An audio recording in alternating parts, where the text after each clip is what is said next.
lidar, certo? Para você aprovar as reformas que você provavelmente vai querer fazer como presidente, você vai precisar do Congresso. Claro. Né? Você pode falar que você vai compor uma onda e você vai passar muitas novas candidaturas nessa próxima eleição e eles vão te ajudar, ok? Mas isso parece utópico pra caralho. A verdade é que não vai conseguir a maioria do Congresso, ainda vai ter que lidar com os caras, né? Como que você lida com os caras? Porque esse foi um dos maiores problemas do Bolsonaro ele como presidente, entendeu? Tipo, ele queria governar, mas ele por ser o Bolsonaro, ser inábil de se comunicar, inábil politicamente, ele teve que comprar os caras, entendeu? Comprou com as verbas, qual que é o nome? Emendas emendas auxiliares. As emendas, como é que é? Não, auxiliares? Deve ser isso. Emendas, Orçamento secreto. Isso, orçamento exato. secreto. Que é bilhões e bilhões que ele usa pra meio que ganhar poder político ali Abraçou dentro. o Centrão. E aí, mas... tipo, Aquilo que ele falava que não ia fazer, não vou chamar nunca o Centrão para governar. Hoje vai lá o chefe da Casa Civil, o ministro mais importante dele, que manda hoje até no Paulo Guedes, é do Centrão. Né?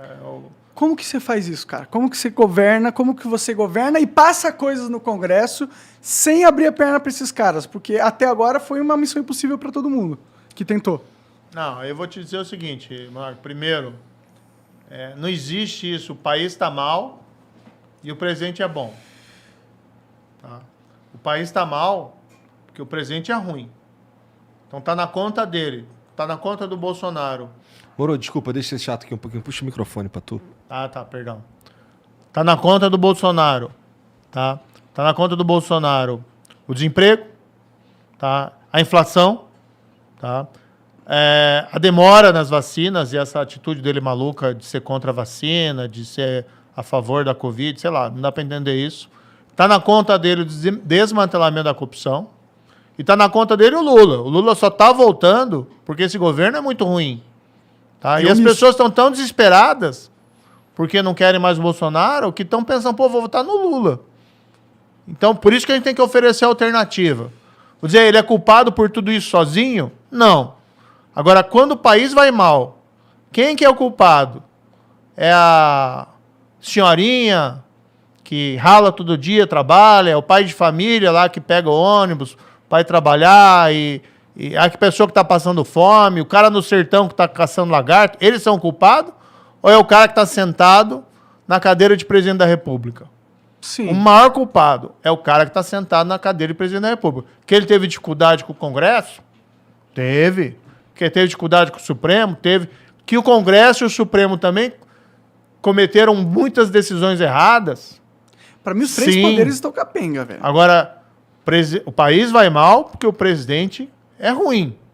E não é uma questão pessoal. Dele, né? Não é só por causa dele, né? Mas não... Tipo, eu entendo que ele é um mau gestor da coisa toda, mas é que, como você falou, não é sozinho. O Brasil também não é só a presidência, tem Sim, todos não é sozinho. Mas assim, o que eu não consigo aceitar, às vezes é aquela noção assim, o país vai mal, mas o presidente é ótimo, porque não deixaram ele governar. Isso é conversa. Não, com certeza. Isso é conversa, por exemplo. Lá. Ele não tinha que pôr o Aras lá. Ele não tinha que fazer um monte de coisa. Esse é um exemplo. Ele tinha que ter sido contra a vacina.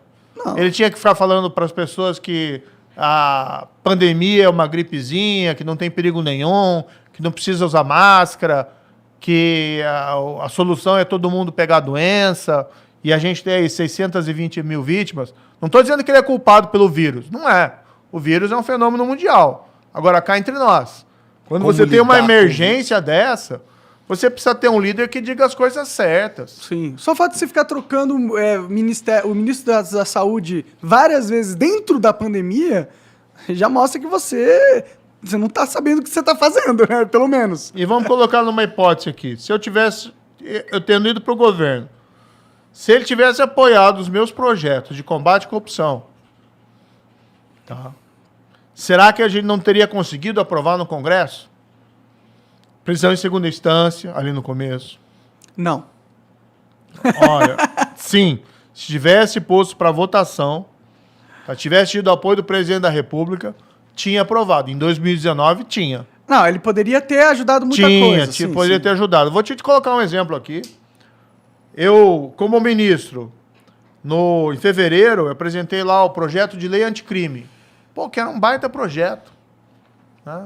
que era de combate à corrupção, mas era combate a crime organizado, combate à criminalidade violenta. É um projeto, você pode até criticar um ponto ou outro, tá? Não concordo com isso, tá, tudo bem, vai discutir no Congresso, mas era um projeto que mudava, que melhorava muito o cenário. Tinha lá a prisão em segunda instância, tinha lá a prisão do cara que foi condenado no júri por assassinato em primeira instância. Aí foi no Congresso. Aí o Congresso também não foi legal. Demoraram para votar. Votaram lá em novembro. Mexeram e pioraram. Tá? Naquilo que pioraram, foi para o presidente e o presidente podia vetar. O presidente podia vetar aquilo que fizeram para prejudicar o combate à corrupção. Eles restringiram lá a prisão de corrupto. Colocaram umas regras lá que tornam praticamente impossível você prender, aquela prisão preventiva, alguém que cometeu crime de corrupção. Mexeram, a Câmara fez isso, foi errado que a Câmara fez isso. Restringiram lá essas colaborações, essas delações. Por quê? Porque não querem outra Lava Jato. Tá? E aí foi para o presidente da República. Eu tinha falado com o presidente da República, isso foi lá em dezembro. Presidente, tem que vetar boa parte das mudanças que fizeram na Câmara. E eu tinha costurado um acordo no Senado que se o presidente vetasse, tinha costurado um acordo, tá? E tem parlamentares aí que podem confirmar. Simone Tebet conhece isso, por exemplo, esse acordo. Falei lá com gente do PMDB também. Na época o líder do governo, até o Fernando Bezerra, o Eduardo Braga, Simone Tebet, o Muda Senado, eles tinham me dito que confirmariam o veto do presidente. Aí eu falei, presidente, tem que vetar isso aqui. Isso é importante. É no teu programa. O senhor foi eleito dizendo que ia combater a corrupção, que ia combater o crime violento. O projeto é esse. A gente estava fazendo isso. Mas a Câmara foi lá e alterou para pior. Alterou para pior isso. Presidente, pode deixar que eu vou vetar. O que você pedir, ele falou eu vou isso. vetar. Entendi. Colocou para mim Uhum. que o que viesse ia ser vetado. E eu costurei o acordo que o veto dele ia ser mantido. Eu viajei, tranquilo, era final de ano, fui tirar férias. Meu filho estava estudando, fazendo intercâmbio no Canadá. Fazia 6 meses que eu não via meu filho. Aí fui para o Canadá encontrar meu filho. A minha esposa e minha filha ficaram no Brasil. Estava muito cara a passagem. Né? Conclusão, não, então vai um ficar passar o Natal com ele e o resto da família fica aqui, separa a família no Natal, mas enfim, pô, é caro passagem pro exterior. Pode crer. Né? Aí fui lá, encontrei ele estava lá em Toronto, uma cidade lá perto de Toronto. Aí fui ficar com ele, curti o meu tempo livre com ele, era Natal. No dia 23 de dezembro, a gente pegou um carro e foi para uma estação lá de esqui, que ele gosta de esquiar. É caro também, mas estava fazendo um esforço ali. Natal, pô. Para Natal, para ele poder esquiar. E de viagem, conversando com meu filho, daí me ligam lá do Planalto. O ministro lá que atuava, auxiliava o Bolsonaro, e me diz, olha, o negócio é o seguinte, o presidente vai vetar, vai acolher parte dos seus pedidos de veto e outros não. E assim, ele concordou em vetar aquilo que era menos importante. Entendi. Aquilo que era mais importante, que ele precisava vetar, por exemplo, diminuir a possibilidade de prisão de corrupto, ele não vetou. E podia ter vetado. Tinha tal que criaram lá o tal do juiz de garantia, que é um negócio que dificulta. O Brasil não está preparado para isso. Ele podia vetar, ele não vetou. E aí ele me liga, eu paro o carro, tento ligar para ele várias vezes, ele não me atende, até que eu consigo, né? Sigo a estrada, chego lá no lugar onde eu ia, a gente para almoçar, mas consigo lá que ele me ligasse. Aí ele me liga, né? Estou almoçando com meu filho, saio ali do restaurante para falar, e ele me diz o seguinte, Moro, eu não vou vetar essa parte e tal.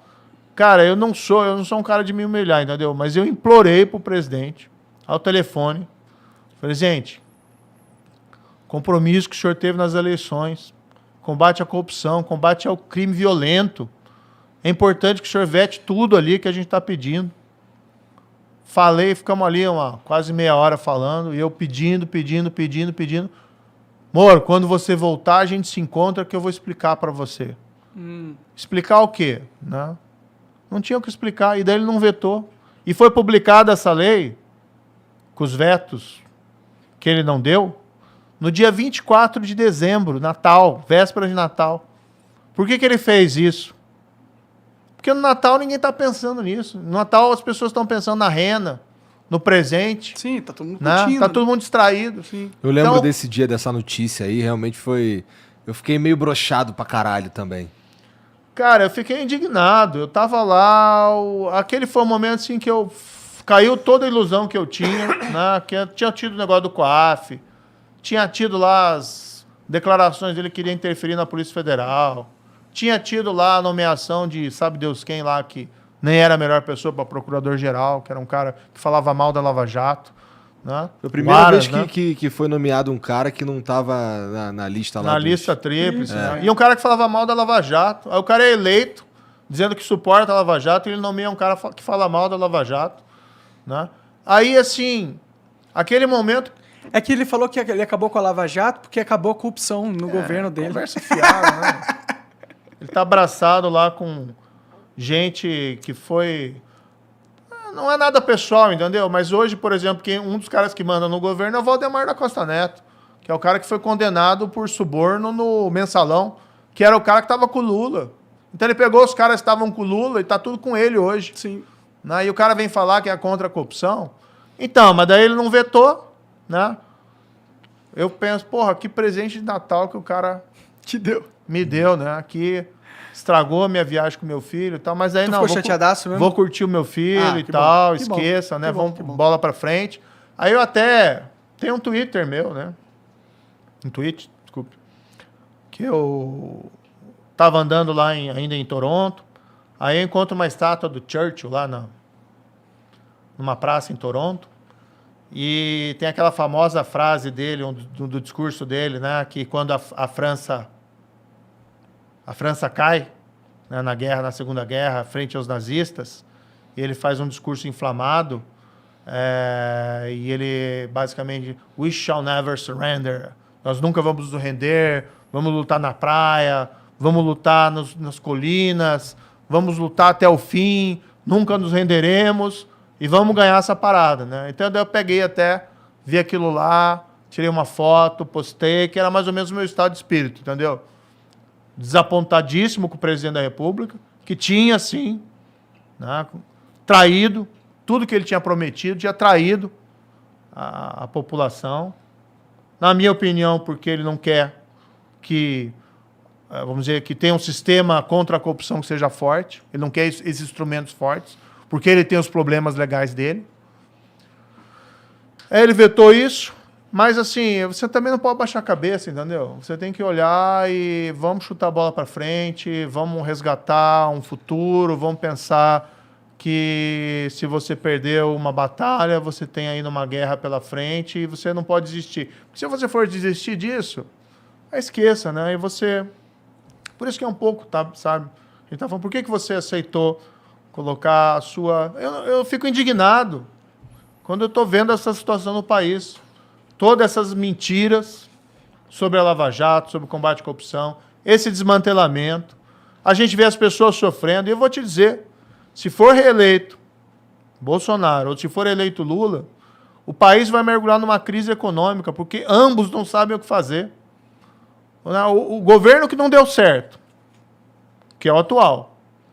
Se o governo fosse bom, cá entre nós, o país estava crescendo. A gente estava numa situação boa agora. A inflação não estava alta, o desemprego não estava elevado. Teve 4 anos, tá? Teve a pandemia e tal, mas veja os Estados Unidos. Taxa de desemprego nos Estados Unidos está em 5%. A nossa aqui está em 13%. Tá alta, né? Dos Estados Unidos aumentou bastante. Mas muito mais baixa do que a nossa. O dólar está lá para cima. Sim, a verdade é que o Brasil não fez nenhuma reforma estrutural que era importante, então não tem como crescer sem fazer. A verdade é essa. A gente tem a casa toda suja, toda bagunçada, e tem que arrumar. Claro. Se ninguém arrumar, nunca vai mudar. A gente nunca vai conseguir melhorar. Tem que reformar tributária, administrativa, blá, blá, blá, blá. Só que essas coisas não passam no Congresso. E é por isso que minha pergunta anterior Não passam, era Marcos, essa. não passa porque o presidente nem apresenta. Mas, cara, eu sei, mas é que, tipo, você tá otimista demais com o Congresso. Não tô otimista. Você vai entrar lá Não. num bando de... num covil de Dráculas, entendeu? A Sei. política é um covil de Dráculas e os caras não We querem... shall never surrender. Mas eles estão nessa mesma vibe, porra! Não, mas eu acho o seguinte, tudo bem, as pessoas... Ah, mas você acha que você, de um dia pra noite, vai ter um monte de gente trabalhando junto, querendo o bem do país? Não, mas se você não começar a dar os passos na direção certa... Tem que ter estratégia. Sim, mas se você não começar a dar os passos na direção certa, você nunca vai chegar num bom resultado. E o que a gente está vendo? O país não avança e o cara que quer voltar, que é o Lula, de um governo que não deu certo, que é um governo dos escândalos de corrupção, que é um governo da recessão. E o que ele está falando de o que ele vai fazer para mudar a economia? Qual que é o plano dele? É o plano do cara que levou o Brasil à recessão em 2014, 2016.